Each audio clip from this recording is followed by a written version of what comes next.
ನಾವು ಭಾರತೀಯರ ಸೇವಾ ಸಮಿತಿ ರಾಷ್ಟ್ರೀಯ ಅಧ್ಯಕ್ಷರು ರಾಮಚಂದ್ರ ಓಡಿಚನ್.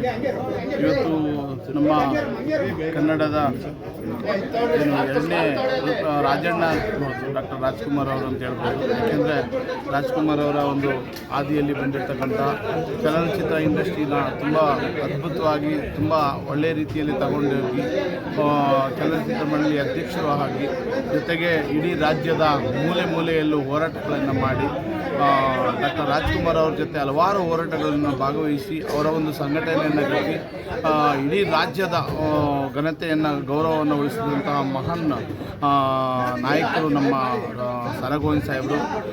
ಮನೆಯಲ್ಲೂ ಇವರ ಮಾತಿದೆ. ಸ.ರಾ. ಗೋವಿಂದ ಸಾಹೇಬರು ಅಂದರೆ ಕನ್ನಡ ಪರ ಹೋರಾಟ ಅಲ್ಲ, ಜೊತೆಗೆ ಎಲ್ಲ ಚಲನಚಿತ್ರ ನಟರನ್ನು ಪ್ರತಿಯೊಬ್ಬರನ್ನ ಪ್ರತಿಭೆಗಳನ್ನು ಗುರುತಿಸುವಂಥ ಕೆಲಸ, ಏನು ಎಲೆಮರೆ ಕಾಯಿರ್ತಾ ಇರ್ತಕ್ಕಂಥ ಒಂದು ನಟರನ್ನು ಕಲಾವಿದರನ್ನು ಗುರುತಿಸಿ ಈ ರಾಜ್ಯದಲ್ಲಿ ಬೆಳಕಿಟ್ಟಂತಹ ಮಹಾನ್ ದೇವರು ಅಂತಲೇ ಹೇಳ್ಬೋದು ನಮ್ಮ ಸ.ರಾ. ಗೋವಿಂದ ಸಾಹೇಬರಿಗೆ. ಅವರಿಗೆ ಶತಾಯುಷಿಗಳು ಸಿಗಲಿ.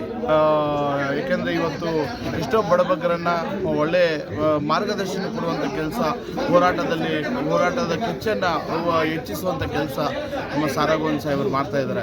ಅವರಲ್ಲಿ ಯಾವುದೇ ಒಂದು ಭೇದ ಭಾವ ಇಲ್ಲದೆ ಎಲ್ಲರನ್ನೂ ಸಮಾನತೆಯಿಂದ ನೋಡುವಂಥ ಒಂದು ಸದ್ಗುಡಿ ಹೃದಯ ಅಂತ ಹೇಳ್ಬೋದು. ಎಲ್ಲರನ್ನೂ ಪ್ರೀತಿಯಿಂದ ಜಾತಿ ಭೇದ ಧರ್ಮ ಇಲ್ದಿರ ಸಮಾನತೆಯಿಂದ ನೋಡ್ತಾ ಇದ್ದಾರೆ. ಅದಕ್ಕೆ ನಾವು ಇಷ್ಟಪಟ್ಟು ಅವರನ್ನು ನಾಯಕರಾಗಿ ಒಪ್ಕೊಂಡಿದ್ದೀವಿ.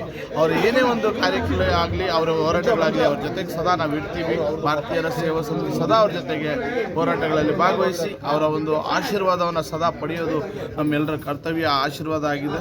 ಸಾಲುಮರದ ತಿಮ್ಮಕ್ಕ ಅವರ ಸಾಲಿನಲ್ಲಿ ನಮ್ಮ ಸ.ರಾ. ಗೋವಿಂದ ಸರ್ ಅವರು ಶತಾಯುಷಿಗಳಾಗಿ ನಮ್ಮ ಶಿವಕುಮಾರ ಮಹಾಸ್ವಾಮಿಗಳ ಜೊತೆಯಲ್ಲಿ ನೂರಾರು ಕಾಲ ಅವರು ಉಳಿಲಿ ಅಂತ ಈ ಸಂದರ್ಭದಲ್ಲಿ ಹುಟ್ಟುಹಬ್ಬದ ಶುಭಾಶಯಗಳು ಹೇಳೋದ್ರ ಮೂಲಕ ಅವರಿಗೆ ಶುಭಾಶಯನ ತಿಳಿಸ್ತೀನಿ. ಒಳ್ಳೆಯದಾಗಲಿ.